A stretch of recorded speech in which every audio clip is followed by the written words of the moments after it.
அன்பானவர்களே, அநேக நன்மைகளை நம்ம இழக்க காரணமே சில விஷயத்தில் நாம் வேண்டாம் என்று சொல்ல பழகுவதில்லை. இது வேண்டும் என்று உறுதியாய் நிற்பதும் இல்லை. இந்த ரெண்டு காரியத்தையும் செய்கிறனால தான் அநேகர் தங்களுடைய வாழ்க்கையில் ஆசீர்வாதத்தை இழந்து தவிக்கிறாங்க. ஆனால் என் தேவனாகிய கர்த்தர் இந்த நாளில் வேண்டாம் என்று சொல்ல பழகுங்க என்ற ஒரு தலைப்பை தான் கொடுத்தார். Say no. ஆண்டுடைய வார்த்தை கேட்குற நீங்கள் உங்கள் வாழ்க்கையில் என்ன இன்னைக்கு சொல்ல போகிறீங்க தெரியுமா? என்ன சொல்ல வேண்டும் ஆண்டவரை பார்த்து? அல்லது இந்த உலக வாழ்க்கையில் நமக்கு எல்லா விதமான நன்மைகள் வரும்போதும், பண விஷயத்தில் பதவி பட்டங்கள் இப்படி பல விதமான உயர்வும் மேன்மையும் வரும்போதும் நம்ம என்ன சொல்ல பழகணுமா? பெருமை வேண்டாம், தாழ்மை வேண்டும் என்று கேட்டுக்கொள்ளுங்க. நீங்கள் சர்வ வல்லவராகி தேவனை பார்த்து இப்போ என்ன சொல்லணும்? பெருமை வேண்டாம் ஆண்டவரே, தாழ்மை வேண்டும். இதை குறித்து நான் சிந்தித்த போது மத்தேயு புஸ்தகத்தில் 11ஆம் அதிகாரம் 29ஆம் வசனத்தை வாசிக்கலாமா? இயேசு எப்படி வாழ்ந்தார் அல்லது எப்படி வாழ சொல்லுகிறார் கேளுங்களேன். Matthew chapter 11 verse 29. நான் சாந்தமும் மனத்தாழ்மையுமாய் இருக்கிறேன். என் நுகத்தை உங்கள் மேல் ஏற்றுக்கொண்டு என்னிடத்தில் கற்றுக்கொள்ளுங்கள், அப்பொழுது உங்கள் ஆத்துமாக்களுக்கு இளைப்பாறுதல் கிடைக்கும். அன்பானவர்களே, மனதிலே இளைப்பாறுதல், குடும்ப வாழ்க்கையில இளைப்பாறுதல், வேலை செய்கிற இடத்துல தேசத்தில் நீங்கள் எங்கே சென்றாலும் ஒரு இளைப்பாறுதல் வேண்டுமா? இந்த வசனத்தை மனதில் வைங்க. பெருமை வேண்டாம், தாழ்மை வேண்டும். ஏன்னா இயேசு கிறிஸ்து என்ன சொல்கிறாரு? என்னுடைய நுகத்தை சுமருங்கள், ஏற்றுக்கொள்ளுங்கள், நான் சாந்தமும் தாழ்மை உள்ளவராக இருக்கிறேன் என்று சொல்கிறார். ஆக உங்களுடைய வாழ்க்கையில் இளைப்பாறுதல் ஆகிய சமாதானத்தை, மகிழ்ச்சியை, சந்தோஷத்தை கெடுப்பதே அந்த இருதயத்தில் புகுந்திருக்கிறதான அல்லது மறைந்திருக்கிறதான அந்த பெருமை தான்.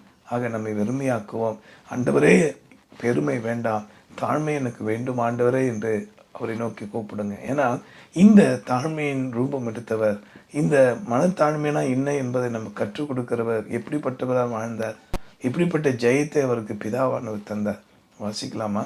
பிலிப்பியர் புஸ்தகத்தில் 2ஆம் அதிகாரம் 6 மற்றும் 8ஆம் வசனம். Philippians chapter 2 verses 6 and 8. அவர் தேவனுடைய ரூபமாயிருந்தும் தேவனுக்கு சமமாயிருப்பதை கொள்ளையாடின பொருளாக எண்ணாமல், அவர் மனுஷரூபமாய் காணப்பட்டு மரண பரியந்தம், அதாவது சிலுவையின் மரண பரியந்தமும் கீழ்ப்படிந்தவராகி தம்மை தாமே தாழ்த்தினார். தம்மை தாமே தாழ்த்தினார். என்ன அற்புதமான தேவன் பார்த்தீங்களா? என் அன்பானவர்களே, சகல அதிகாரம் அவர் கொடுக்கப்பட்டிருந்தது. வானாதி வானங்கு மேலா வீட்டிருக்கிற பிதாவாகிய தேவனுடைய செல்ல குமாரனாய் இருந்தவர், சகல வகையிலும் பிறவிலே பரிசுத்தராய் பிறந்தவர். இப்படிப்பட்ட மகா பெரிய பரிசுத்தராகி இயேசு தம்மை தாமே தாழ்த்தினார். நல்ல போதகரே என்று ஒருத்தன் சொன்னபோது கூட, என்னை போய் நல்லவன் சொல்வானே, என்னை அனுப்பின பிதாவை தவிர ஒருவனும் நல்லவன் இல்லை என்று சொல்லி ஜனங்களுக்கு முன்பாகவும் தாழ்மையாக நடந்தார். என் அன்பானவர், இன்று அநேகர் ஜப நேரத்திலே தங்களை தாழ்த்துவார்கள். ஆனால் மனுஷர்களுக்கு முன்பாக தாழ்மையாக பேச நடக்க மனதற்றிருக்கிறது ஏராளம். ஆகவே இன்று ஒரு தீர்மானம் எடுங்கப்பா, பெருமை வேண்டாம், தாழ்மை வேண்டும். கேட்போமா? பெருமை வேண்டாம், தாழ்மை வேண்டும். இந்த ஜபத்தை என்னோட கூட சேர்ந்து செய்வீங்கன்னா இயேசுவுக்குள்ளே இருந்த அதே ஆசீர்வாதம் உங்களுக்குள் வரும்.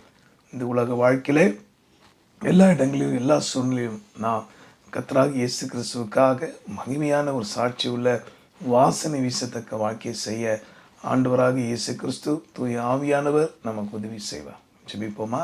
அன்புள்ள ஆண்டவரே, இயேசுவை போல பின்பற்ற, இயேசு சாந்தமும் தாழ்மையும் உள்ளவரப்பா, மரண பரிந்தும் தாழ்மையாக இருந்தார். அவ்விதமான அனுபவத்தை கர்த்தருடைய ஆவியானவரே எனக்கு தாரும்.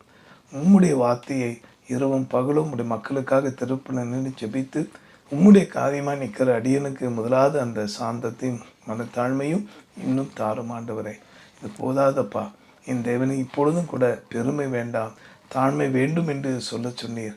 உங்களுடைய பிள்ளைகளினோடு சேர்ந்து ஜெபிக்கிறதை கேளும். இந்த வார்த்தைப்படியே தம்மை தாமே தாழ்த்தினார், மரண பரிந்தும் தாழ்த்தினார் என்றபடி எந்த சூழ்நிலையிலும் ஆண்டவரே, உலக பொருள் வந்தாலும் சரி, மேன்மை வந்தாலும் சரி, ஆவிக்குரிய உயர்வு வந்தாலும் சரி, எல்லாவற்றுக்கும் தங்களை வெறுமையாக்கி உம்முடைய கரத்தில் வாங்கி உமக்கே தருகிறோம் என்கிற தாழ்மையின் சிந்தையோடு உம்முடைய பணியை தொடர்ந்து செய்ய உதவி செய்யும். பெருமைக்காரர்களுக்கு நீ எதிர்த்து நிற்கிறங்கிற அறிவையும் வெளிச்சத்தையும் பெற்று மனத்தாழ்மையோடு நடக்க உதவி செய்யும். அப்பா தேவரே, இந்த வார்த்தைப்படி தங்களை அர்ப்பணித்த ஒவ்வொரு ஆசீர்வதியும் ஜீவாதிபதி இயேசு மூலமாக வேண்டுகிறோம் நல்ல பிதாவே, ஆமென். ஆக இன்றைக்கு தீர்மானம் எடுத்துருங்க, பெருமை வேண்டாம், தாழ்மை வேண்டும். ஆமென்.